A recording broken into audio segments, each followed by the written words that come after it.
Okay, everybody, welcome to today's episode of America Held Hostage podcast. As always, John and I are here to bring you guys the news. Just a reminder as well, before we get started, we do have our plugged-in membership. We're always reminding you of that. It's your way that you can support the GK overall, but then we're also trying to get you exclusive perks you can't get anywhere else. So we've been uploading more sessions from the Destroy Social Justice Conference. Just this weekend, we added a bunch from some sessions from Pastor Ken Peters talking about abortion, from Thomas Littleton talking about LGBTQ infiltration into the church. We just uploaded my conversation with Michael Massey in my discussion with him from that conference as well. So there was a lot of really good information from that conference. That's going to be exclusively for members of Plugged In. Go to gatekeepersonline.com/pluggedin for more information on that. And then, just check that out. And again, we're just trying to offer you guys some exclusive perks you guys can't get anywhere else, including discounts in the GK store for resources, which we're going to be adding more books and more resources there very, very soon. So check that out, gatekeepersonline.com/pluggedin. John, I feel like today was this weekend was actually one of those days, or one of those weekends where it was just seemed like every single day was an entire week's worth of news, and it was just absolutely insane. Well, when we signed off Friday, we said that we wondered what the next 72 hours was going to look like when it came to news, and it was a deluge of news, especially late Saturday night. We found out that the Kentucky governor said that he was going to have the Kentucky State Police issue citations to people that came to church services on Easter Sunday, citations that said that they were going to be fined, they were going to be charged with a fourth-degree misdemeanor, and that they were going to be subjugated to a mandatory 14-day self-quarantine.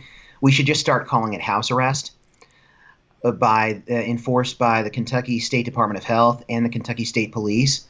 And then we found videos of Kentucky State policemen actually doing that very thing. We will get to that story. We also saw that Governor Gretchen Whitmer of Michigan, she outlawed the sale of seeds and non-essential items in stores. She also raised the social distancing fine in the state of Michigan from $500 to $1,000. And then she prohibited travel between residences. So you literally can't go see your grandmother, even if you wanted to, and none of you have shown symptoms for 21 days. It is troubling what is happening in the country because it is happening at breakneck speed. I have the movie series Olympus Has Fallen, and then but I feel like now we're watching America Has Fallen. And then of all days today, I saw you tweet before we get on the show that President Trump says that he has the power to restart the economy and that he'll be making a decision to do that shortly. He deferred the governors, and the governors have become their own little oligarchs and mini tyrants. And if you thought that impeachment was bad, Covington Catholic was bad, Kavanaugh was bad, Russia collusion was bad, Ukraine was bad, you ain't seen nothing yet, because a lot of these Democrat governors and these little Pol Pot wannabe mayors they're gonna fight the federal government tooth and nail, and Trump in particular, to try and not start up the economy, because they either want him to fail or they want to use it as extortion and use the people as a ransom to extort the federal government for more money to bail out their cities, their counties, and their states. Yeah, it's one of those it's one of those things that we're seeing, that it's basically government overreach on all aspects, and including Trump's decision that I can it's my decision to restart the economy and all that kind of stuff. And the problem is that he deferred to the governors, in all reality, probably to where they could be the scapegoats for making the decision, and then he wants the glory of being able to reopen it. And it's just this whole situation is an unconstitutional, power grab from all sides, and that's something that it shouldn't be happening all the way around. Not just Trump, not just the governors, but just everybody. Absolutely. We'll post video later on in the links that, and when we're able to update our my video feed so we can show this stuff live, we'll be able to show you graphs and videos in real time as we record this for our YouTube channel. But and that should probably happen by the end of next week. What I did want to say is that we'll post the link to this, what I'm alluding to, but saw 10 Philadelphia cops that pulled a rider off of a SEPTA bus in Philadelphia. That stands for Southeast Pennsylvania Transit Authority. Pulled a guy off a bus for not wearing a mask on Friday. Gestapo much? Hello, brown shirts. How are you? Yeah. Then also that was I watched that video. That I just felt like that was overkill, and on top of that, those police officers were not practicing social distancing. I just wanted to throw that out there. Oh yeah, correct. Absolutely correct. Also saw a video of a dude not wearing a mask, and he was telling other people that they needed to wear a mask, and someone recorded him saying so. And I thought, wow, self-awareness really is dead. Sean Davis over at the Federalist tweeted, and we're just going to go piecemeal through these, and then we'll talk about the highlights of stuff, because there was so much stuff that we got to get to. There's a huge rundown today. Sean Davis over at the Federalist tweeted on April 10th, striking how panicked the rhetoric about the Wuhan coronavirus mirrors the WMD in Iraq debate in 2002, 2003, and beyond. If you doubt the experts' WMD claims, it's because you love Saddam Hussein, or you don't care if America gets nuked, or you just hate America. It couldn't possibly be because you think Saddam Hussein had WMD, that you didn't think Saddam Hussein had WMDs. And when it finally became clear that the WMD experts that swore there was weapons of mass destruction in Iraq were actually non-existent, the absurd rationalizations began as a way to avoid admitting error. No WMDs? Impossible. Hussein must have struggled them into Syria, smuggled them into Syria. That's the ticket. Or he just hid them really well. Or maybe he was able to dismantle them and get rid of them before our troops could find it. Yeah, that must be it. It couldn't possibly be that there were no WMDs. The same attempts at moral blackmail, refusals to admit reality, and unwillingness to even consider costs are present in this pandemic panic, often coming from the same people who swore that there were WMDs, that the war would pay for itself, and that we would be greeted as liberators. Just replace Iraq and WMDs with the insane predictions of millions of Americans dead. Could all those models have been wrong? Impossible. So-called experts are never wrong about anything, ever. And if you doubted the grim model projections, it's only because you wanted to see millions die just to save your 401k. Are you worried about the spiraling costs of a never-ending and poorly defined war against this pandemic? It must mean you're an insane person who hates science and only wants to see your grandparents die. It's the only possible explanation. And now you demand an exit strategy? You clearly hate America and the troops and everything that this nation holds dear. It couldn't possibly be that you're worried about the tens of millions of lost jobs and destroyed livelihoods and overnight elimination of sacred constitutional rights. The dead-end pandemic panickers who have been dead wrong about everything since the very beginning will be no different than the dead-end Iraq WMD moral extortionists. They will never admit error, they will never acknowledge costs, and they will never accept reality. They'll go from swearing that the models were accurate to claiming that the models were right when everyone with a brain knows they were garbage, to claiming that the models actually had a moral duty to peddle nonsense to force action, to pretending that the models never mattered, just like WMD in Iraq. Thoughts, Jeff? Yeah, it's a very good comparison, and I think that this goes back to my claim overall, which is question everything, and I think that we need to, because we've seen over and over and over again our government is not telling us the truth, and whether it's to cover for themselves, whether it's to push a narrative, whatever it might be, a lot of times we're not getting the actual information. So it's important that we continue to question until we actually get evidence, until we actually get proof, until we actually figure out what is going on, so that way we can make a rational decision. Because with the WMDs, I mean, it was like you were saying, it was they were making all these accusations against people that were questioning, and we're seeing the exact same thing today, except what's happening now is that it's the opposite side of the aisle that's making the same accusations that were made during the Bush presidency. During that time, it was the Democrats that were questioning Bush. This time, now it's like Republicans saying, "Why are we shutting down? Why are we doing this with COVID-19? Why are we doing this?" And it's the opposite side that's saying, "Oh, stop questioning, stop questioning." It just shows how hypocritical and inconsistent and how partisan life is, as opposed to just being straight up and dealing with the facts. And that's what we need more now than ever. Right. And I'm glad that you didn't go to the typical conservative talking point about how hypocritical the left is, because the reality is that both sides are hypocritical. And exactly. To add to your point about what you just said, we saw this with the last impeachment of Donald Trump, because everything that the Republicans did against Clinton in 1998 in his impeachment were the things that they were fighting against when Trump was being impeached in late 2019 and earlier this year in 2020. And then the shoe was on the other foot. The roles just reversed with Democrats. They defended a president, then they attacked him 22 years later.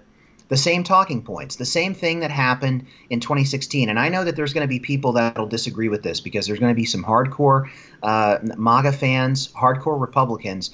But we need to be honest. In this time when we need to be honest with ourselves, we need to be honest about where we are as a country. What you are seeing is the balkanization of America, plain and simple. And you are about to see something that you never thought would happen. People that would give up their constitutional rights so that they could get back to watching football. They will sacrifice their freedoms for security. That is troubling, because they believe, just like Scripture, we're sons of Abraham. We're Americans. We have rights by birth. No. Just like the Israelites were wrong to claim that they were a chosen people by God because they were special, we're wrong to think that we are a chosen people by God because we're special. No, we're only special because God shed his grace on thee. It's not because of anything we've done. It's because we acknowledged him in the first place.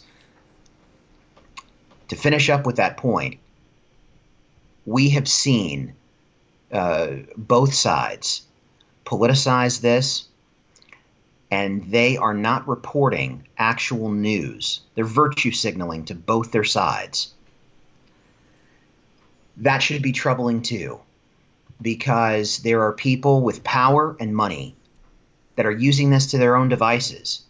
When you have Anthony Fauci and Bill Gates now saying that the only way you're going to be able to go back to work is if you have immunization papers. Papers, please, papers. That sounds like Nazi Germany. It just does. It's a precursor of things to come.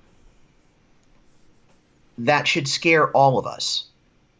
And the fact that a lot of people are asleep at the wheel and they're not screaming loudly against this because they're in house arrest, they're gladly going along rather than civil disobeying. That's troubling too, because the only ones that actually make a difference, the patriots of old that fought for this country, there were only 25% of them that supported the revolution. Another 25% didn't care, and 50% were against it. It only takes a small minority to make a difference. But Jeff, I'm afraid that we're seeing a lot of people that they just want to go back to the way life was. And I think we're about to see a new normal. I think we've crossed the Rubicon. Yeah. No, I totally agree. And I know that J.D. Rucker wrote an article where he was talking about, we're headed towards a new normal as well. It's a totally different ball game, and I think that when it comes to the quarantining and essentially self isolation and things like that, my wife and I we're obeying the laws, we're obeying the rules, but it's primarily for us. We want to stay healthy. We want to protect, our family members. We want to make sure that they're not going to get sick, or especially, somebody who might be older or something like that. But that's our decision to make. It's not the government, like, it's not in the Constitution in order for them to actually demand with the force of arrest, Right. for us to stay home and not conduct business and things like that. They can make recommendations. I think that they could even talk about stay 6 feet away, and they can make some of those rules for when you're in public. But when they're actually overstepping the bounds of the Constitution, that is the problem. That's exactly right. It's we the people. With rights come responsibilities. But we're now letting the government say, well, those rights are privileges, and we can give them to you and take them away whenever we please and however we deem. That's not America. That's the Soviet Union. That's communist China. Something wicked this way comes, and you're seeing an erosion. And people who want to push back against the balkanization of what I talked about, you have 8 states in Middle America that have refused a stay-at-home order. All of those are Republican governors.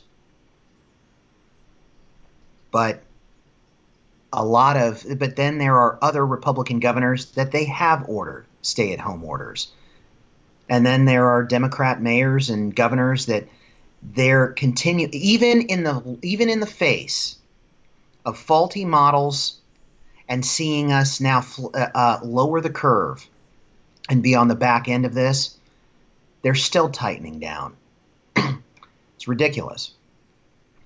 And we'll link to this story, but Anthony Fauci said Americans could carry COVID-19 immunity papers. That was from the Daily Caller, and that was in an interview over the weekend. You are probably seeing reports that New York City has begun digging mass graves for COVID-19 victims, and that they're burying them on Hart's Island. Well, dirty little secret, when you have 27,000 people per square mile in New York City, a city of 16 million people, when people can't get out of their homes and claim their loved ones and bury the dead, well, dirty little secret is that since 1981, New York City has buried bodies with no next of kin in these mass graves on Hart Island since 1881. There are over 1 million people buried there. It's not just because of coronavirus. It's the fact that people have died from natural causes, and no one is able to get out, take them to the funeral home, and have a ceremony, and then bury them at a cemetery. So this is what's happening. We'll link to that story too. Thoughts on that, Jeff? Well, yeah. Again, it's just more evidence of fake news. It's just more evidence of the media is reporting on something and trying to push a narrative and trying to make it look worse than it is and trying to scare people and try to get people to understand why we're being on lockdown and things like that. It's all pushing a narrative. It's all propaganda, and that's the thing that we need to remember is that we need to look past just the headlines, and we need to actually do our own research. And when you look at the research, you look at the facts, you look at the documentation, it's not what the mainstream media is reporting. So that's just another example of question everything, whether it's coming from the media, whether it's coming from the government, whether it's coming from your pastor, whether it's coming from anybody. If anybody's telling you anything, don't just take it at face value. You got to do your own research and find out what the heck is actually going on. This is just another example of that. Miami-Dade County. We have the paperwork here from Shannon Joy Radio, Miami-Dade County in Florida, mandating that you wear face masks in public places. 1984, I keep coming back to that. We are in a dystopian society. I live in New Jersey, and it was mandated as of 8 p.m. Friday, all non-essential construction must be shut down.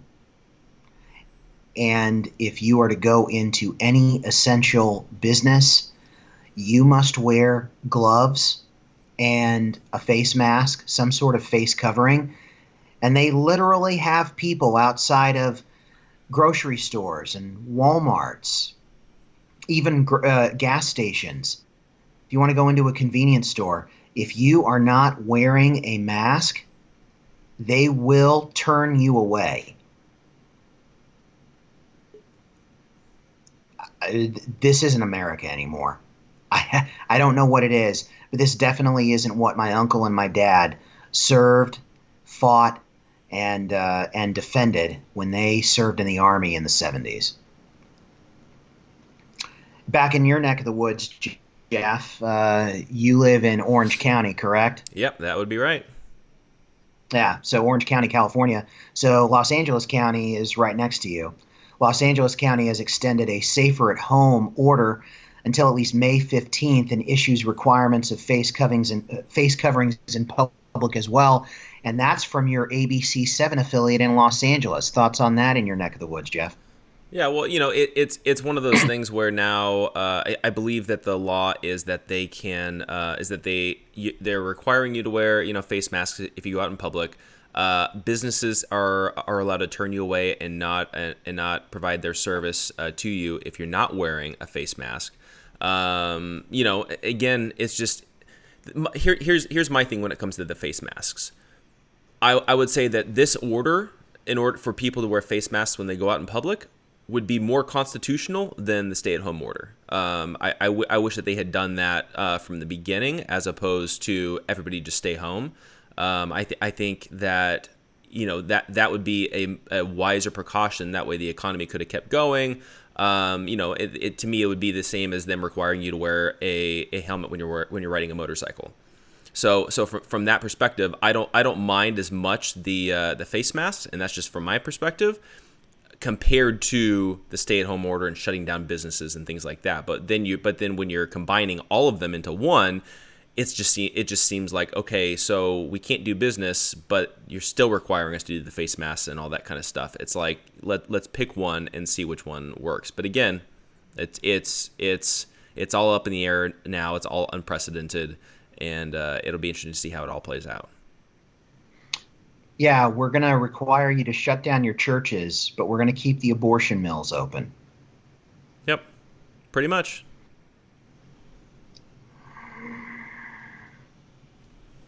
I can't believe that. This isn't America anymore.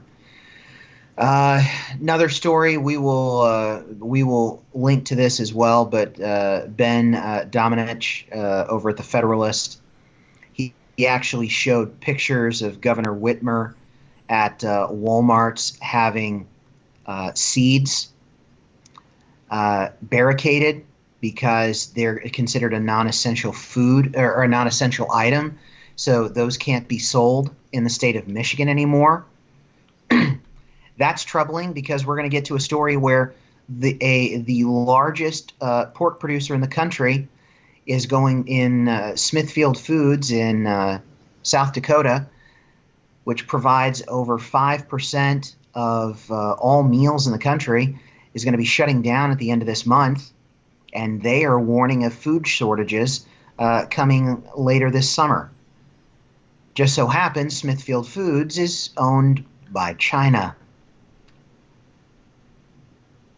Huh. Shocker. Taking advantage of a crisis. Shocker.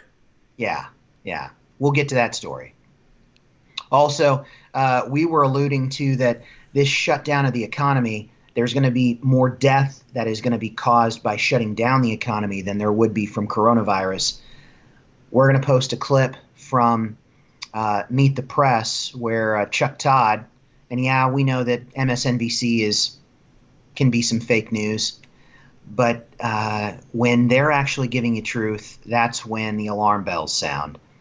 And in Los Angeles, according to this Meet the Press tweet on April 10th, Suicide prevention hotline calls spike amid the pandemic. In Los Angeles, they're seeing an incredible uptick in the number of calls related to COVID-19. In February, there were 20 or so calls.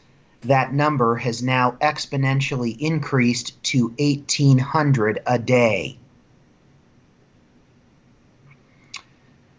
Donald Trump, according to the Daily Mail US, says that he will unveil his economic comeback task force on Tuesday.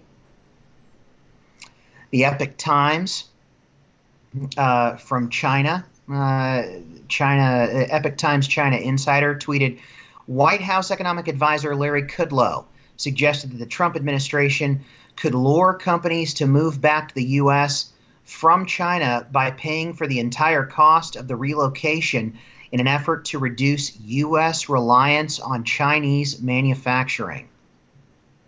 So, we're going to spend more money to bring the jobs we shipped overseas by NAFTA 30 years ago. We're going to spend more of your money to bring those jobs back home when they shouldn't have been shipped over in the first place. And the people that peddled these lies to you and peddled these great, cheap, free trade agreements. And remember, NAFTA was we were warned against NAFTA by Ross Perot, who now looks like a prophet with what he predicted on Larry King. But it was pimped to you by Bill Clinton, Al Gore, and also Rush Limbaugh. Bipartisan, this would be a good thing for America. They mortgaged your future for cheap labor and cheap goods in the short term.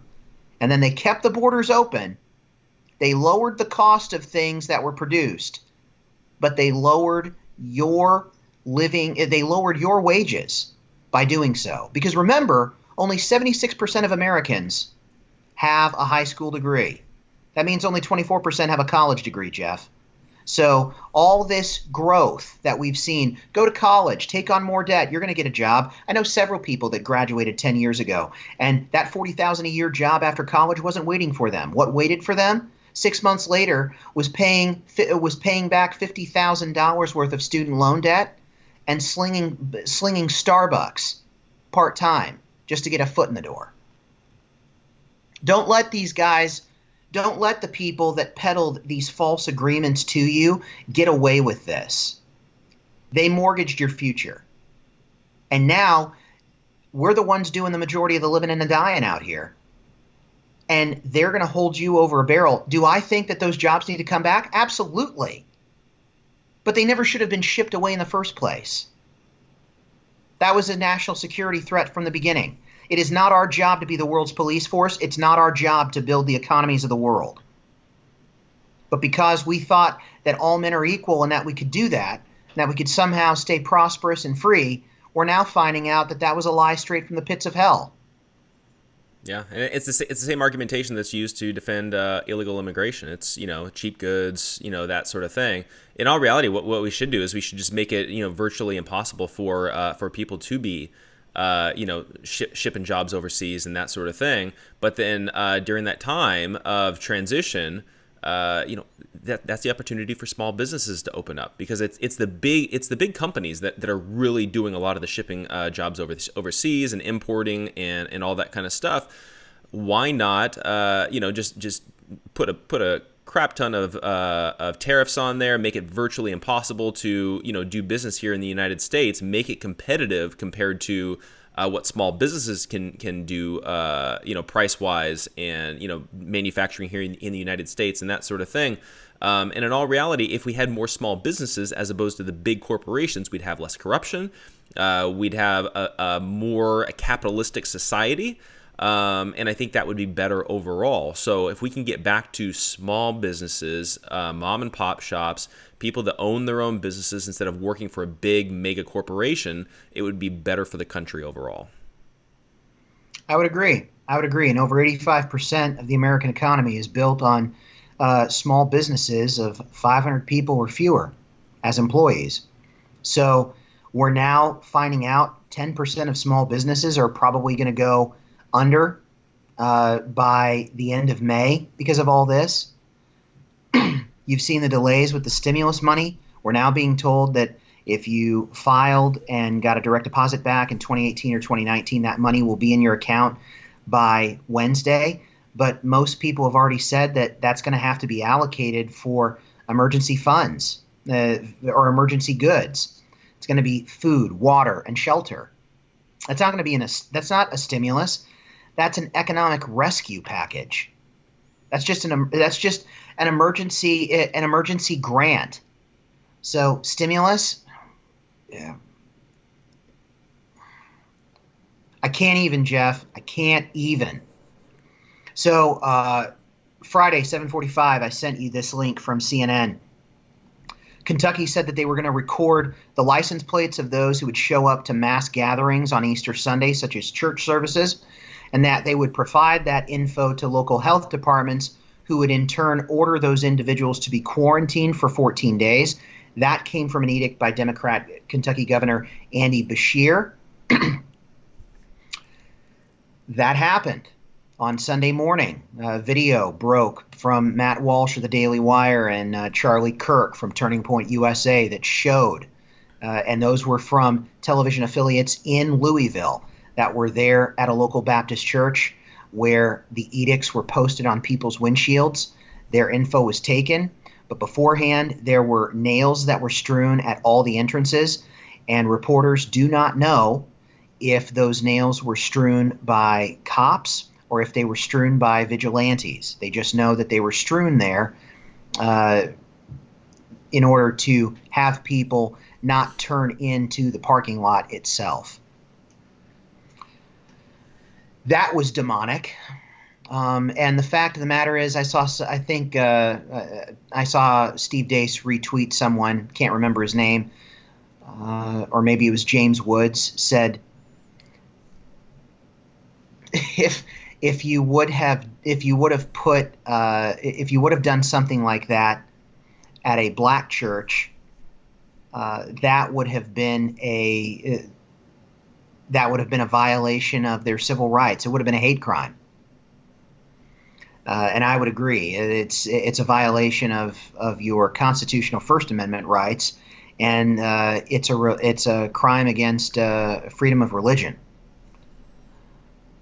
Yeah, well, and a lot of those churches as well. Most of the churches that are out there were doing Easter services in their parking lot. Most of the time, they were staying in their cars. And that sort of thing. And this was a drive-in service. Yeah, and see, the problem is that there was a video going around, I believe, from either Saturday or last night, where a lot of the police and fire department and that sort of thing went up to the top of a parking garage and all put on all their lights as like signifying like a thank you to all the medical workers, which is great. We need to be doing everything we can to raise awareness for everything that they're doing I sent for you us. That video. Yeah, but the problem with that is, why can they congregate in a parking lot in their cars, not leaving their cars, but it's illegal for Christians to do that in a church, just because the only difference is that they don't have lights on their cars and they're listening to a Christian, essentially through the radio. They're listening to Christian radio because their church is projecting through the radio system. Right. That's the only difference. So why is one legal and one is illegal? And that's the problem, is that this is not consistent. It's not being evenly applied, and it makes Christians feel like we're being targeted for our religious beliefs, and it's an opportunity to take us down, even when we're taking proper precautions, and the same precautions that even the police department themselves are taking. Oh, yeah. And my source inside a local police department here, when I showed this person the video of those cops in Kentucky doing that and the nails strewn across, he said the cops would never have strewn those nails, and what they're doing on the windshields is unconstitutional. And I said, yeah, and when it comes to both, never underestimate total depravity. Your father and yourself, you wouldn't have acted like these cops did, but that doesn't mean that all cops are righteous and that they're not self-serving. There are some that, because of total depravity, they hide behind a badge and they enjoy power and control. And there are going to be some bad apples that, just like we've seen Baltimore police plant drugs on people and it be exposed in dashboard cameras or body cameras, you're going to see that cops are going to enjoy arresting people that are violating social distancing orders, and to which they'll say, "I was just following orders." The Nazis used that at The Hague as an excuse, and they were told that's not a valid excuse. So I'm looking forward to seeing some policemen who have a conservative point of view or an eternal worldview start saying, "I will not comply. I'm not going to enforce this. This is unconstitutional. I swore an oath to defend the Constitution against all enemies, foreign and domestic, and what you're ordering me to do goes against the Constitution. I'm not going to do it." And if you're in law enforcement or you're in state, local, or federal government, I would hope that there would be some Josiahs that would start standing up, some Shadrach, Meshach, and Abednegos, and some Daniels that would show some scrote, and they would start sacking up and doing the same. Because eventually they're going to have to make a choice. You're going to have to choose this day whom you will serve, Jeff. And nut cutting time is here. There have been generations that have said, "Oh, we're going to have to suffer for the abortions of 60 million people. You know, God's going to judge us." But when they talk about it in a way that, "Oh, it's out in the future." It's here now. It's here now. When you read Romans 1, that's not a judgment that God pours out upon a culture in the future. Read it again. He says he's pouring out his wrath on a culture in real time when you see those things occur. When you don't know where to go to a bathroom, Jeff. When you don't know what a marriage is. When you don't know when life begins. When you have people who are basically Roman soldiers who are washing their hands of everything. And they're giving you the Barabbases of the age. They're releasing the criminals. And they're not letting you worship. And they're bound down to the social media pagan mobs who fight out, crucify him, give us Barabbas, and they're doing the same. That time is here. You are living in a Romans 1 culture, people.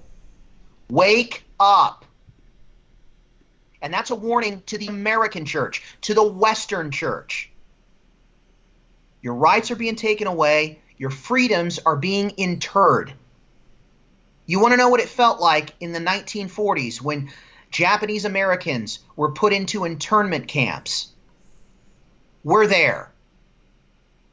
You're in house arrest in your own homes. This is day 28 in New Jersey for us. Never thought that I would live to see the day that my constitutional rights have been suspended because of something that came from some bat poop. Thoughts on that, Jeff? Well, yeah. I mean, again, it's one of those things where we just need to realize there is such thing as constitutional rights. There are things that are given to us and acknowledged that are given to us by God, by our Constitution, and that's something that we need to remember as Christians and as conservatives. And that, like, for me, that doesn't mean that we go out and we be stupid. It doesn't mean that we go out and we ignore social distancing guidelines and that we go within 6 feet of each other and we don't take precautions and things like that. But again, this comes back to this is crazy governmental overreach. And we as conservatives need to figure out, okay, maybe we can't necessarily fix things right now because it's already happening, but what can we do now in order to make sure that this doesn't happen again? And that's something that I think that we really need to focus on coming out of this COVID-19 crisis is what are we going to do to protect ourselves from governmental overreach moving forward? And in all reality, that's going to be a smaller government, limited government, conservative principles, enforcing the Constitution, get people in office that are promoting constitutional values. We can debate a lot of the different specifics, but when it comes to the big overarching themes, the thing that we need to remember is that there is such thing as the Constitution. That is law number one. That's what we have to focus on primarily, and that's what we have to preserve. I would agree. Sadly, each passing day, I feel like we're the Israelites who claimed that they were sons of Abraham by birthright, and they had the Torah, the Pentateuch, the first 5 books of the Bible, and Now we're well, we're sons of liberty. We're sons of founders and patriots, and we cling to the Constitution.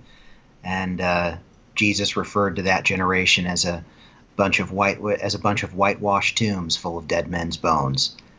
And doesn't mean you don't stand for principle. Doesn't mean that there isn't always a remnant of 7,000 who haven't bowed the knee to Baal. But I'm starting to wonder if we are now a country that is a whitewashed tomb that's full of dead men's bones. Because we haven't returned to the God of Abraham, Isaac, and Jacob, the God that we appealed to when we wrote the Declaration of Independence in the first place. The founders that said, our Constitution is made for a moral and religious people. It is wholly inadequate to the government of any other. That was John Adams. Jefferson saying, I tremble for my nation when I remember that God is just and that his justice cannot sleep forever. Or Patrick Henry saying, I know not I do not know what course others may take, but as for me, before God and before men, give me liberty or give me death. We need to return to those founding principles. Otherwise, we're lost, adrift at sea. Also breaking this weekend, Google and Apple debuted a partnership to help track people if they come in contact with coronavirus or COVID-19. That comes from the Washington Post. Evidently, it'll be an opt-in if you want to see if you have come into contact with people. Opt-in. Yeah, I've heard that before. An opt-in service that you can have your movements tracked and see if you've come into contact with people that have been exposed to coronavirus or tested positive. And if you have, then by proximity of your phone, then that allows you to then search for signs and then go get tested as well. I'm not sure how much I agree with being tracked by Apple and Google, my movements, and then saying that it's an opt-in. We're already being tracked. That's the thing. It's just an opt-in of whether we want to share that information with other people. Which to me, it almost seems like that should be a taking away your medical privacy rights and that sort of thing. But what do I know? I'm just a conservative. Yeah. Violation of HIPAA privacy laws. No, it's not a big deal. We just want to make sure that you're safe, Jeff. So another story, this coming from LifeSite News. This tweet by Robert A.J. Gagnon.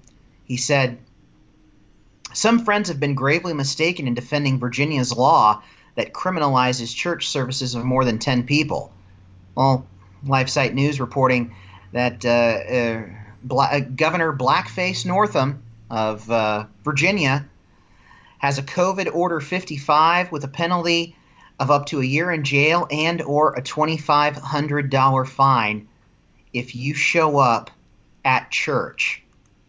Cops, this is from LifeSite News, cops bust a Christian service and criminally charge a pastor for having 16 people in a 293-seat building. At the service, two police officers entered church in full mask and gloves and asked to speak to the pastor. This is from Liberty. Virginia police served a summons to the pastor of Lighthouse Fellowship for holding a church service for 16 people spaced far apart in a sanctuary that seats 293. The charge was violating Virginia Governor Blackface Northam's COVID 55 order with a penalty of up to 1 year in jail or a $2,500 fine. Liberty Counsel is now representing Pastor Kevin Wilson and Lighthouse Fellowship Church. That was but the tip of the iceberg this weekend, Jeff. Yeah, again, it's one of those things where every time we turn around, we're seeing governmental overreach, we're seeing abuse of power. We're seeing all these different tactics being used, and again, they are unconstitutional, and that's the thing. It doesn't mean that that closing churches may not be the wise thing to do, but it's not the government's place constitutionally in order to do that. And that's the thing that I keep wanting to reinforce, is that us criticizing the government for its overstep and power grab is not a claim that we don't have to take coronavirus seriously. It's not a claim that we don't have to take precautions. It's not a claim that we should practice social distancing. It's a claim that it's not the government's authority to do something. And if they're enforcing a law that's unconstitutional, technically that law is invalid because they themselves are breaking the law.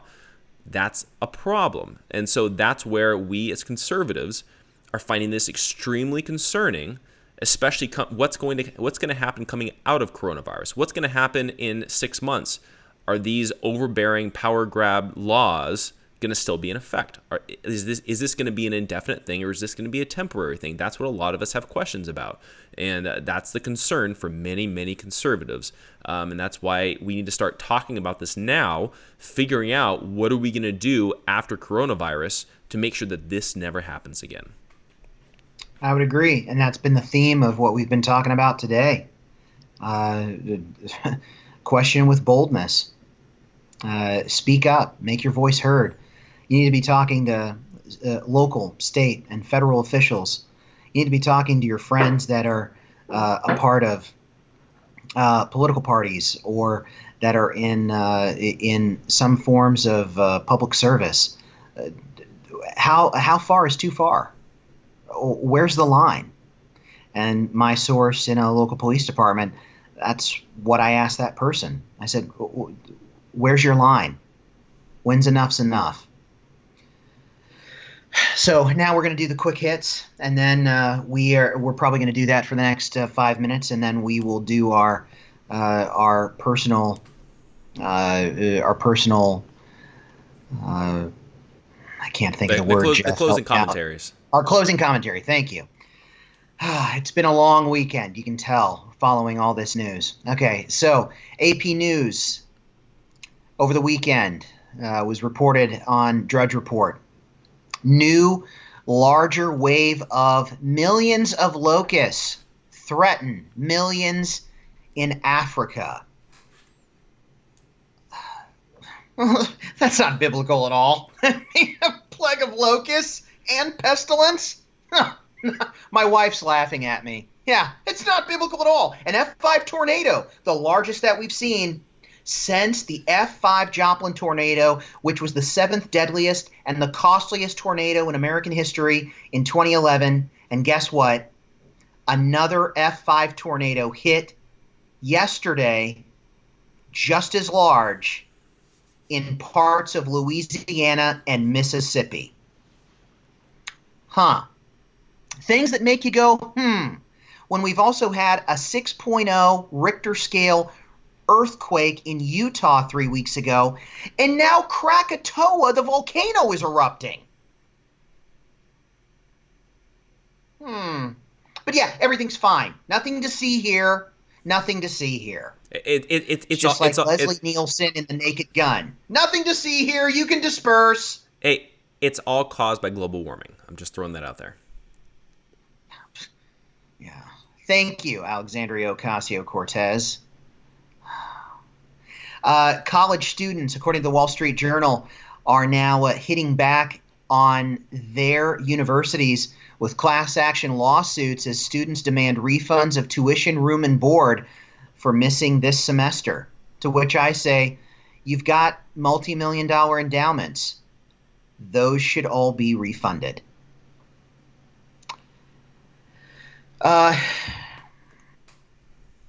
Bloomberg opinion piece says that this pandemic will lead to social revolutions. In other news, water is wet and the sky is blue, and Jesus rose again on the third day, more at 11. The Taiwan CDC, this is interesting. The Ministry of Foreign Affairs of the Republic of China, Taiwan, the Taiwan CDC announced that they sent correspondence to the World Health Organization on December 31st, 2019, saying that an atypical pneumonia in mainland China meant SARS-like reactions. Patients needed to be treated in isolation because they believed there was a means of human-to-human contact transmission. The WHO should have focused on fighting COVID-19, not scapegoating victims like Taiwan. This is what the letter they tweeted in part said. News resources today indicate that at least 7 atypical pneumonia cases were reported in Wuhan, China. Their health authorities replied to the media that the cases were believed to not be SARS. However, samples are still under investigation and cases have been isolated for treatment.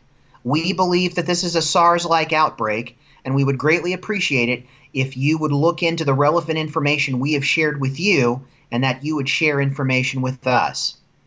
Best regards, the Republic of China, Taiwan, Ministry of Foreign Affairs. The WHO never responded. Go figure.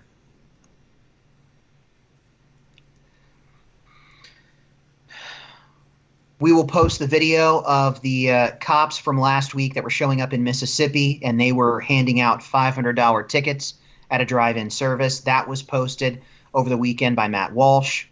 Over the weekend, President Trump, for the first time in American history, declared all 50 U.S. states and all 4 U.S. territories a federal disaster area simultaneously. We also found out from Breaking 911, according to sources from ABC News, that Americans who received their 2018 and or 2019 tax returns via direct deposit will get their stimulus payments no later than Wednesday of this week. World News Tonight, ABC, tweeted, Walt Disney World will stop paying wages to 43,000 workers in the next week, allowing them to keep their benefits for up to a year as they stay home during the coronavirus pandemic. We've also found out that Bob Iger, their CEO of Walt Disney Corporation, who was supposed to step down earlier this year, has reassumed the CEO position to help guide the company during this tumultuous time. He does believe that this is going to reshape the company moving forward and that there will be less workers and more restrictions at their parks in the coming weeks, months, and years ahead. If you think that that stuff is going wrong in America with the Western Church, we also found out from dispatch_DD from dispatchlive.co.za. This was in South Africa, that Eastern Cape villagers were arrested over the weekend by violating lockdown orders. When they went to church, police arrived at about 1 p.m. and the congregants were loaded into 3 vans. In Nigeria, the Catholic Church rejected lockdown orders from their government, and the bishop, the archbishop in Nigeria, said, "Thank you, Governor Wiki. We'll stay at home in our churches and worship God." A judge ruled in favor. This was from The Hill. Judge ruled in favor of a Louisville church, saying that the ban on drive-in services criminalized Easter and was unconstitutional. I guess that's one bright spot in all of this. The Mississippi church last week that we talked about from Discern News, that church is now suing its local police department after members were fined $500 for their drive-in service last Wednesday. The ATF is now saying that they are allowing gun stores to offer drive-through and curbside services amid the pandemic. That also coming from Discern News. We'll also show video from the Daily Wire of a 12-year-old girl that was playing basketball alone on a court near her family's home when city officials arrived and removed the hoop as part of a social distancing enforcement effort, Jeff.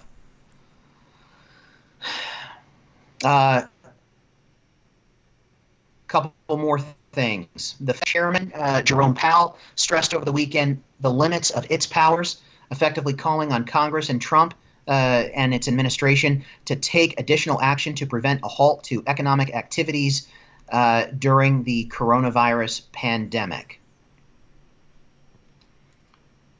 We're also finding out from the U.S. Daily Mail that the U.S. government gave $3.7 million in a grant to the Wuhan lab that is now being questioned at the center of this coronavirus leak. We're also finding out that FDA Chief Stephen Hahn says that the U.S. is very close to its coronavirus peak and that he is eyeing May 1st as a target to lift lockdowns, which is interesting because that goes against what we're hearing from Doctors Fauci and Birx, the Magnificent.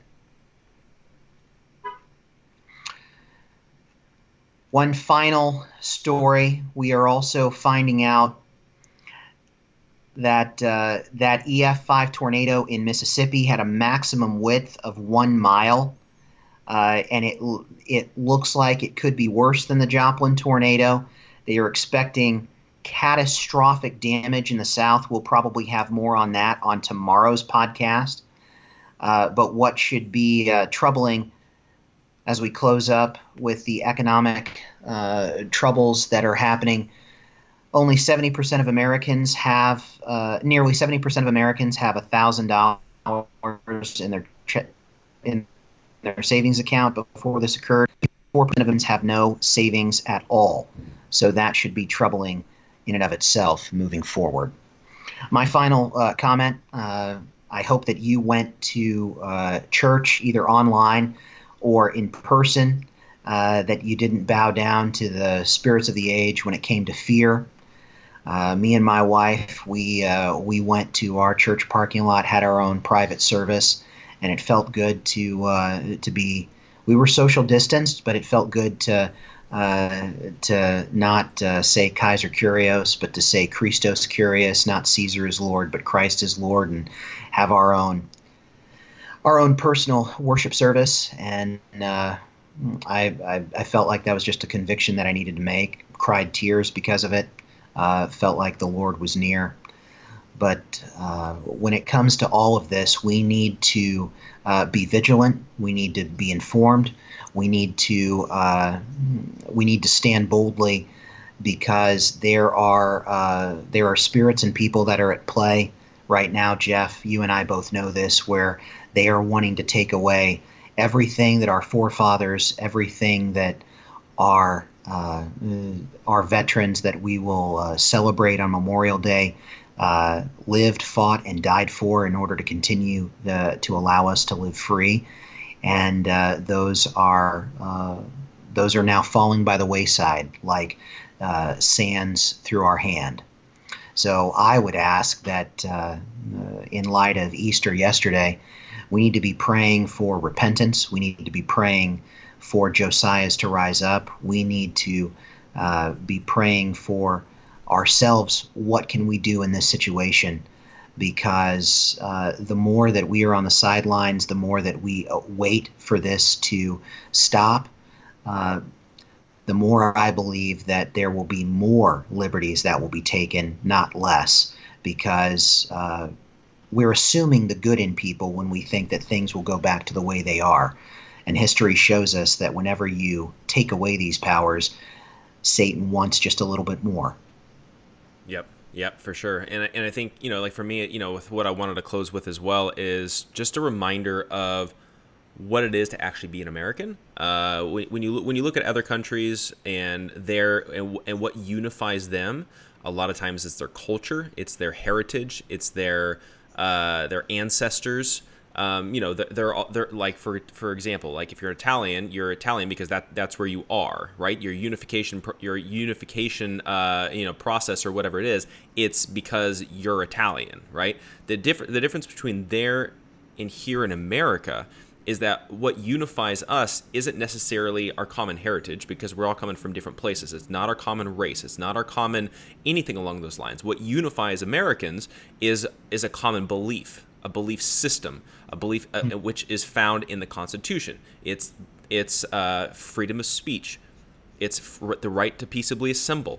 It's the right to bear arms. It's freedom and liberty overall. That's what is supposed to unify Americans. And what we've seen over the last, let's say, 50, 60, 70 years is an attack on that. They've slowly been chipping away at that. And then to where now here we are, where I believe that we're at somewhat of that culmination of what are we going to unify around now? Are we going to unify around freedom and liberty, or are we going to unify around big government having all the answers for us? And we've seen over and over and over again throughout history, every time the government has a solution, it always goes wrong. It always has corruption. It's always ends up being worse for the country than better. So to me, what we need to unify around coming out of this coronavirus crisis is freedom and liberty, and getting big government out of making all these decisions, because every single time they screw it up. We see that with Obamacare, we see that with Social Security, we see that with Medicare, we see that with Medicaid. The list goes on and on and on. They mess it up every single time. So let's bring it back to limited government, freedom of the people, and that should be what unifies us. And that's going to take us going out into America and pushing conservative values and explaining why it's important.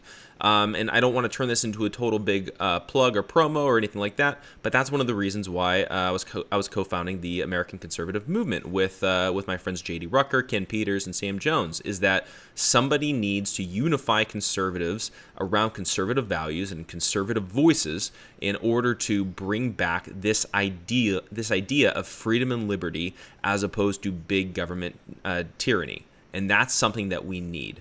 So that's pretty much my closing commentary. That focus on that being what unifies us as Americans. We have a common belief system, which is laid out in the Constitution and the Bill of Rights. I would concur, Jeff. I would concur. Yeah, definitely. So yeah, thanks everybody for tuning in today. Today was a long episode, but there was a lot of news to cover from the weekend. There's probably so much more we could have covered. But just we only got through half of our digital stack of stuff. Yeah. We'll have more tomorrow. Yeah, exactly. So, and then just as a reminder as well, with that organization that I started, the American Conservative Movement, we're having our first online conference this coming up Saturday, which is Saturday, April 18th. We're going to be going all day. We've got a lot of great conservative speakers. The four co-founders of ACM will be there. We've got Michael Johns, co-founder of the Tea Party. We've got Mindy Robinson, who is running for Congress in Nevada. We've got Buzz Patterson, who's running for Congress out here. We've got State Representative up in Washington, Matt Shea, Greg Locke, Joshua Firestein. I can never pronounce his name. I hope I pronounced it right. We've got Jerry Wayne, who's the one who confronted, Joe Biden over AR-14s. The list goes on. We've got like 13 amazing conservative speakers. It's free. We'll be streaming live on Facebook. If you go to AmericanConservativeMovement.com, you can get more information for that. But yeah, make sure you block out Saturday. Don't spend time watching the One World, live stream on ABC, NBC, all that kind of stuff. That's just a bunch of globalism. Tune in, stream our online conference. That'll be free. Great conservative, patriotic people that will be speaking. It's going to be a lot of fun, a lot of information. But again, it's going to help you to be able to articulate those unifying principles that we have as Americans. So make sure you guys tune in. We'll be back here tomorrow morning, 9 a.m. Pacific time, right here on Facebook. And we shall see you guys then.